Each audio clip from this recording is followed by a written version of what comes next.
Hello friends, I am Shashikala Kanaujia.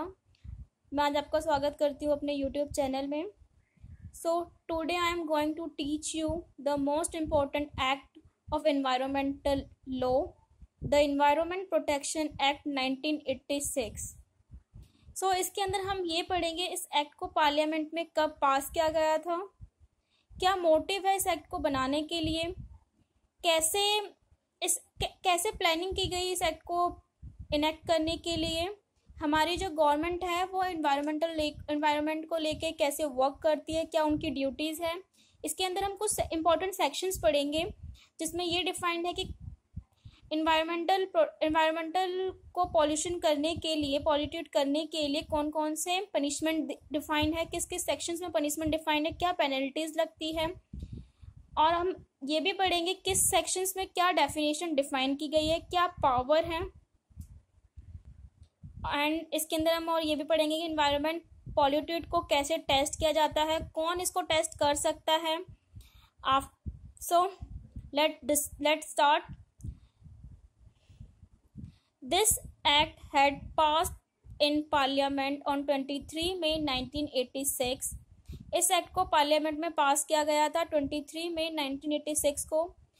इस act को पूरे इंडिया में अप्लाई किया जाता है, जो हमारे section 1 close 2 of the environment protection act 1986 में डिफाइंड है। इसमें टोटल 26 सेक्शंस हैं जो 4 चैप्टर में डिवाइडेड है। इसके अंदर सारे सेक्शंस हमें नहीं पढ़ने, कुछ मोस्ट इंपॉर्टेंट सेक्शंस ही हम पढ़ेंगे। So this act was enacted to protect and to improve environment and to prevent hazards to human living creatures, plants and property। इस एक्ट को क्यों इनेक्ट किया गया था? इस एक्ट को इनेक्ट करने के लिए एक ही मोटिव था हमारा कि हम अपने एनवायरनमेंट को प्रोटेक्ट कर सकें और हम अपने plants, property, living creatures, human को हार्म होने से बचा सकें। क्या कॉजेज है इस पॉल्यूशन को, क्या पॉल्यूशन का क्या कॉजेज है? So there are many factors और causes of environmental pollution. All the factors can be divided mainly under 2 heads, which are natural pollution and artificial pollution. So, artificial pollution can be discussed under 3 subheads, which are population growth, industrialization, modern technology.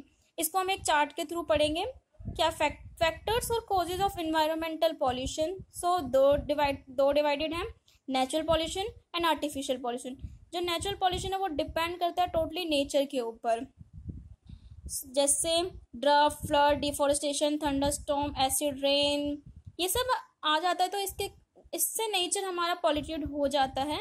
And artificial pollution के अंदर हम ये पढ़ेंगे, artificial pollution totally depend करता है human being के ऊपर, जैसे population growth, industrialisation, modern technology.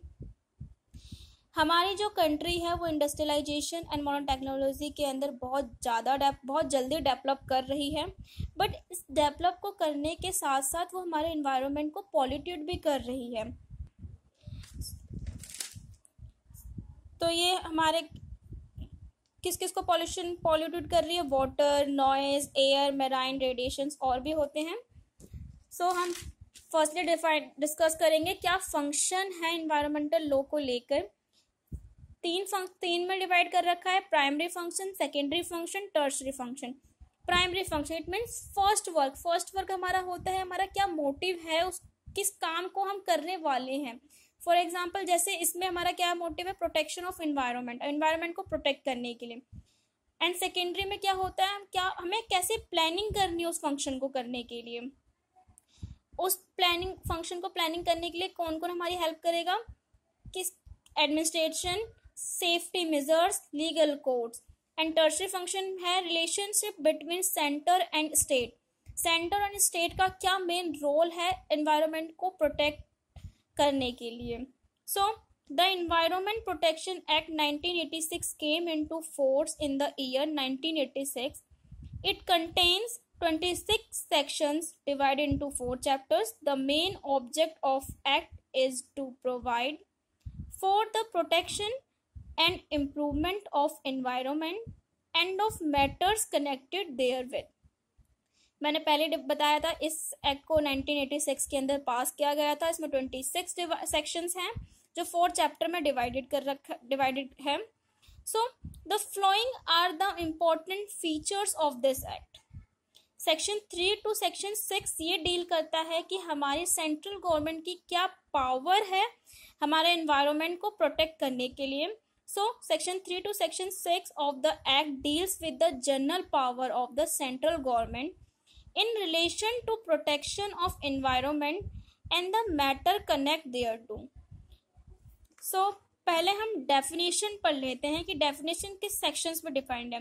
तो section 2 of the environment protection act 1986 में डेफिनेशन डिफाइन की गई है बहुत सारी। मैंने इसके अंदर कुछ डेफिनेशंस लिखी हुई है, बट अगर आप डायरेक्ट से पढ़ेंगे तो डायरेक्ट में आपको बहुत सारी डेफिनेशंस मिल जाएंगी। जैसे section 2 of environment protection act 1986 definition define करता है। फॉर एग्जांपल जैसे सेक्शन 2 क्लोज ए डिफाइन करता है एनवायरनमेंट की डेफिनेशन।